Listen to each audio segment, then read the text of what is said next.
नमस्कार, अपना छत्तीसगढ़ बुलेटिन देख रहे हैं आप। मैं हूं आपके साथ साहिल धुलिया। बुलेटिन की शुरुआत करते हैं। धान खरीदी से राज्य को नुकसान को लेकर मुख्यमंत्री भूपेश बघेल ने केंद्र सरकार पर छत्तीसगढ़ के साथ सौतेला व्यवहार करने का आरोप लगाया। उन्होंने कहा कि केंद्र दूसरे राज्यों को 100% अनाज उनसे खरीदती है। राज्य में कांग्रेस सरकार आने के बाद केंद्र परेशान कर रही है। केंद्र सभी फैसले राजनीतिक दृष्टिकोण से ले रही है। केंद्र जितना भी अड़ंगा करे, हम किसानों के साथ रहेंगे। कर्ज लेने के भाजपा के आरोपों पर मुख्यमंत्री ने पलटवार करते हुए कहा कि ऐसी कौन सी भाजपा सरकार है जो कर्ज नहीं लेती। रमन सिंह वित्त मंत्री थे तो क्या कर्ज नहीं लिया? रमन सिंह जितने भी काम किए कर्ज में किए। रमन सिंह हमें नसीहत ना दे।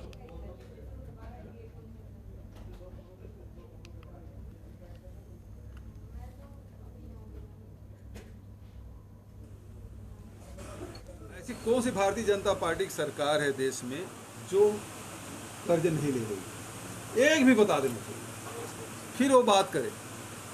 क्या मध्य प्रदेश में नहीं ले रहे हैं? क्या उत्तर प्रदेश में नहीं ले रहे हैं? क्या गुजरात में नहीं ले रहे हैं? किस राज्य में भारतीय जनता पार्टी की सरकार है जहां वो कर्ज नहीं लेते? ये तो प्रक्रिया है। रमन सिंह जी जब मुख्यमंत्री थे, वित्त मंत्री थे, तब क्या कर्ज नहीं लेते रहे? वो तो सब जितने भी काम है कर्जे में किए हैं। तो हमको नसीहत क्यों दे रहे हैं? लोगों को गुमराह न करें। वहीं छत्तीसगढ़ के मुख्यमंत्री भूपेश बघेल बुधवार को दुर्ग जिले के दौरे पर रहे। इस दौरान उन्होंने नंदनी में मानव निर्मित जंगल में वृक्षारोपण किया और साथ ही अहिवारा में शासकीय महाविद्यालय के नवनिर्मित भवन का लोकार्पण करने के साथ साथ करीब 9 करोड़ के विकास कार्यों की सौगात दी। आपको बता दें कि मुख्यमंत्री भूपेश बघेल सबसे पहले नंदनी माइंस क्षेत्र में जन वन कार्यक्रम में शामिल हुए। वहां बरगद का पौधा रोपित किया और जंगल का अवलोकन कर बनाए जा रहे जंगल की जानकारी ली। इसके बाद सीएम ग्राम बानबरद में आयोजित कार्यक्रम में शामिल होने के लिए पहुंचे, जहां उन्होंने कॉलेज के नवनिर्मित भवन का लोकार्पण करने के साथ साथ विकास कार्यों का भूमि पूजन भी किया।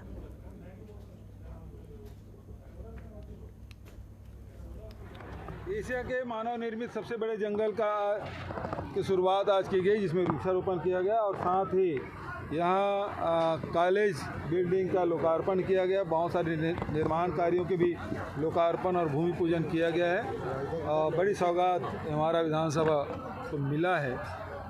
तो मैं हमारा विधानसभा के सभी लोगों को बधाई और शुभकामना देता हूँ। जाएंगे वहीं वनौषधि भी लगाया जाएगा और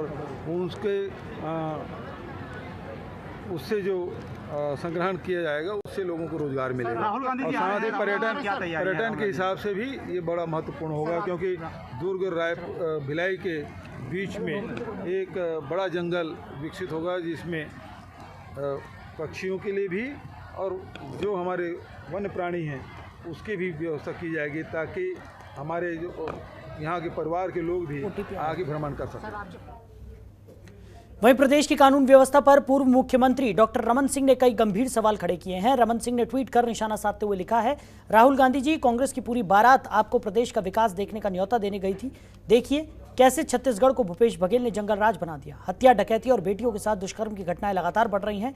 अपराधियों को संरक्षण मिला हुआ है, यही विकास हुआ है बस। आपको बता दें कि पूर्व मुख्यमंत्री ने एनसीआरबी की रिपोर्ट का यहां हवाला भी दिया है।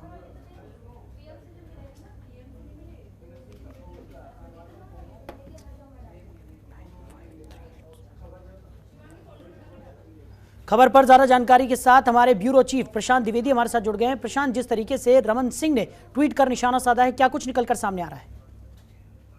देखिए, कानून व्यवस्था को लेकर विपक्ष जो है सरकार पर हमलावर हो गई है और एनसीआरबी रिपोर्ट को आधार माना है और खासकर पूर्व मुख्यमंत्री रमन सिंह ने तगड़े आरोप लगाए हैं कि कानून व्यवस्था का हाल बेहाल है, पूरी तरह से वेंटिलेटर में पड़ा हुआ है। और जिस तरह से अभी भूपेश सरकार राहुल गांधी को विकास कार्यों को लेकर निमंत्रण देके आए हैं, हालांकि अभी तक दौरा फिक्स नहीं हुआ है, लेकिन उस दौरे को ही एक तरह से तंज कसते हुए पूर्व मुख्यमंत्री डॉक्टर रमन सिंह ने जिस तरह से कानून व्यवस्था सरकार राज्य में बदहाल है, बलात्कार का मामला हो, चोरी का मामला हो, डकैती का मामला हो, उसको लेकर पूर्व मुख्यमंत्री रमन सिंह ने तगड़ा हमला किया है। और यही नहीं कि रमन सिंह ने राजेश मूणत ने भी कानून व्यवस्था पर सवाल खड़े किए हैं और इनका जवाब देने के लिए अमरजीत भगत आए हैं। उन्होंने भी सरकार पर इन आरोपों को काउंटर करते हुए उन्होंने बोला है कि जिस तरह से एनसीआरबी रिपोर्ट को आधार बना रही विपक्ष, अगर केंद्र सरकार को भाजपा को हंगर रिपोर्ट में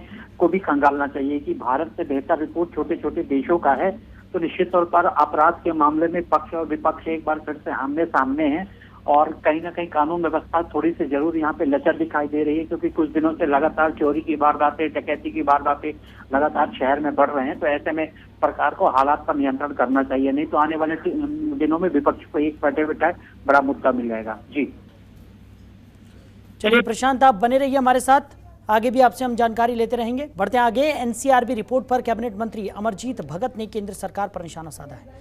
अमरजीत भगत ने कहा कि भाजपा अंतर्राष्ट्रीय हंगर रिपोर्ट देखे, उसमें भारत से बेहतर रिपोर्ट छोटे देशों की है। छत्तीसगढ़ के मुकाबले अन्य कई राज्य होंगे जिसमें अपराध का ग्राफ ज्यादा होगा, पहले उस पर ध्यान दें फिर विपक्ष की बात करें। वहीं पूर्व कैबिनेट मंत्री राजेश मूरत ने इस मामले पर पलटवार किया और कहा कि ये रिपोर्ट इशारा करती है कि छत्तीसगढ़ बिहार से भी आगे निकल चुका है और ये छत्तीसगढ़ सरकार के लिए शर्मसार संदेश है।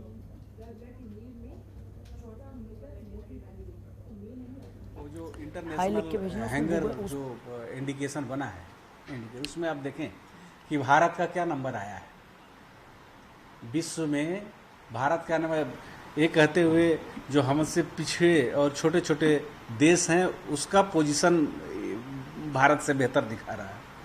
ये क्या बात करेंगे। और जो इसका आप नेशनल क्राइम रिपोर्ट की बात कर रहे हैं, वो छत्तीसगढ़ के मुकाबले और कई राज्य होंगे जहाँ का कि क्राइम रिपोर्ट यहाँ से ज़्यादा है। उसका अध्ययन कर लें, इसके बाद बात करें। यहाँ तो जो जितना काम हुआ है वो अन्य प्रदेशों में नहीं हुआ है। देखिए, छत्तीसगढ़ एक शांत प्रदेश था। जिस प्रकार से छत्तीसगढ़ के अंदर सरकार आने के बाद भूपेश जी के कार्यकाल में छत्तीसगढ़ में जिस प्रकार का ग्राफ, दुराचार का ग्राफ, डकैती का ग्राफ और भ्रष्टाचार की चरम सीमाएं भी पहुंची है। मैं इस बात को इसलिए जोड़ रहा हूं कि प्रदेश के अंदर लाइन ऑर्डर के नाम पर जीरो है सरकार। यह रिपोर्ट इस बात को इंगित करता है कि गांव के अंदर रहने वाले वो अपने आप को सुरक्षित नहीं, गांजा, अफीम, चरस, नशे की तस्करी खुलेआम हो रही है और बहनों के साथ जिस प्रकार के दुराचार के वक्तव्य सामने आ रहा है। आज ये रिपोर्ट इस बात को इंगित करती है कि हम बिहार से भी छत्तीसगढ़ आगे निकल चुका है। ये छत्तीसगढ़ की सरकार के लिए एक शर्मसार संदेश है। खबर पर ज़रा जानकारी के साथ हमारे ब्यूरो चीफ प्रशांत द्विवेदी हमारे साथ लगातार बने हुए हैं। प्रशांत, एनसीआरबी की रिपोर्ट पर कैबिनेट मंत्री ने बड़ा बयान दिया है, क्या कुछ निकलकर सामने आ रहा है? देखिए, एनसीआरबी की रिपोर्ट जरूर इस बात को इशारा करती है कि छत्तीसगढ़ में कहीं ना कहीं कानून व्यवस्था जो है वेंटिलेटर पे पड़ी हुई है। लेकिन आप अगर पूर्व कैबिनेट मंत्री राजेश मूरत का एक बयान समझने की कोशिश करेंगे तो शायद उनकी इस बात को लेकर चूक है या वो समझ नहीं पाए कि बिहार में उन्हीं के गठबंधन से मिलीजुली सरकार चल रही है लगातार दूसरे पंचवर्ती में। तो कहीं ना कहीं हो सकता है कि राजेश मूरत इस पे कहीं चूक गए हों। लेकिन जो सवाल व्यवस्था कानून पर खड़ी की जा रही है तो निश्चित तौर पर कुछ समय से देखा जा रहा है कि कानून व्यवस्था जरूर बद से बदतर होते जा रहे हैं। खासकर ग्रामीण इलाकों में लगातार अपराध बढ़ते जा रहे हैं और जिस तरह से राजेश मूरत ने भी आरोप लगाए हैं कि नशे का कारोबार जो है पूरी तरह से ये महासमुंद का इलाका, गरियाबंद का इलाका जो अंतर्राज्यीय सीमाओं से जुड़े हुए वहां पे लगातार तस्करी का खेल चल रहा है। और अक्सर जनतंत्र टीवी के माध्यम से हमारे संवाददाता इस मुद्दे को प्रमुखता से उठाते रहे हैं। वही बयान राजेश मूरत भी लगातार दे रहे हैं। तो ऐसे में सवाल जरूर खड़ा होता है कि पुलिस जिस व्यवस्था को चुस्त दुरुस्त होने की बात पूरे दम भरती है, तो ऐसे में कहीं ना कहीं उनकी ये जो चीजें सामने आ रही है एनसीआरबी की रिपोर्ट, तो इसमें राजनीतिक मुद्दा बनाने की बजाय एक गंभीरता से जमीनी स्तर पर इसको देखना चाहिए और इस पर लगाम लगाना चाहिए ताकि आम लोग महफूज समझे और विकास बनाम अपराध का मुद्दा नहीं होना चाहिए। विकास अपना एक अलग पहलू होता है जहाँ पे सरकार काम कर रही है, लेकिन अपराध की बात करें तो यहाँ पे पुलिस व्यवस्था को लगाम लगाने की जरूरत है। जी चलिए प्रशांत, हमारे साथ जुड़ने के लिए, इस तमाम चर्चा के लिए आपका बहुत शुक्रिया। तो अमरजीत ने अंतर्राष्ट्रीय हंगर रिपोर्ट पर भी सवाल उठाए हैं। पूर्व कैबिनेट मंत्री राजेश मूरत ने पलटवार किया है। एनसीआरबी रिपोर्ट पर कैबिनेट मंत्री का बड़ा बयान सामने आया है।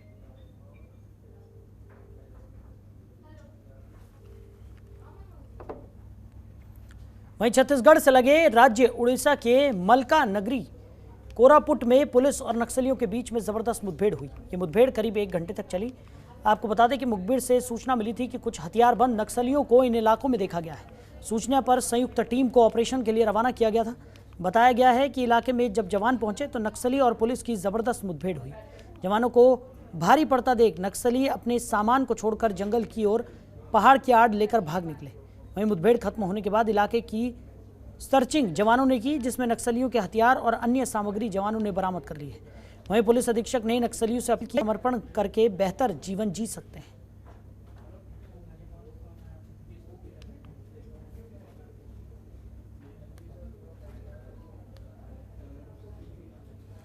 खबर पर ज्यादा जानकारी के साथ हमारे सहयोगी विजय पचौरी निकलकर सामने आ रहा है।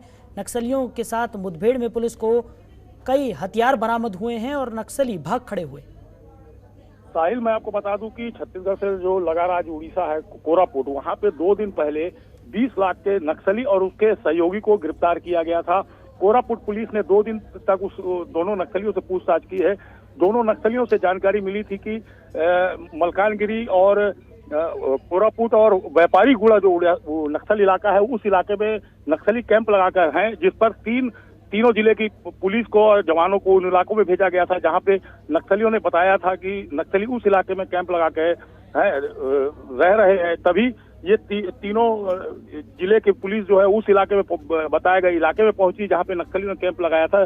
जवान जब उस इलाके में पहुंचे तो नक्सलियों ने फायरिंग शुरू कर दी। जवानों ने मोर्चा संभालते पुलिस का जवाब गोली से देना शुरू किया। करीब 1 घंटे चली मुठभेड़ के बाद नक्सली जंगल और पहाड़ी की आड़ लेकर भाग तो निकले, लेकिन सर्चिंग जब नक्सली भागे हैं उसके बाद जवानों के द्वारा जो यहाँ जंगलों में बारीकी से सर्चिंग की गई। सर्चिंग के दौरान एक 303 बंदूक और अन्य सामग्री, विस्फोटक सामग्री, 2 वॉकी टॉकी, कई सामग्री बरामद की गई है। हालांकि इस इलाके में मुठभेड़ खत्म होने के बाद पूरे इलाके को सील कर दिया गया है। जो नक्सली भागे हैं उनकी गिरफ्तारी हो सके।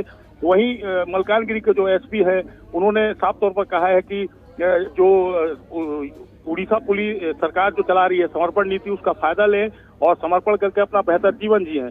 और नक्सलियों को नसीहत भी दी है कि लगातार जो है समर्पण करेंगे तभी उनका वो जीवन चल पाएगा। तो नक्सली भी समझने को तैयार नहीं है और लगातार इन इलाकों में नक्सलियों के खिलाफ ऑपरेशन चलाया जाता है। साहिल, चलिए विजय, हमारे साथ जुड़ने के लिए, तमाम जानकारी के लिए आपका शुक्रिया।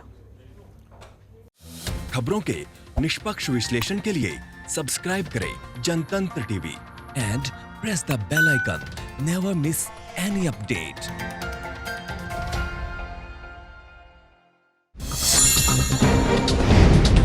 डाउनलोड कीजिए जनतंत्र टीवी ऐप को, जो कि अवेलेबल है गूगल प्ले और ऐप स्टोर पर। अधिक जानकारी के लिए अभी डाउनलोड करें।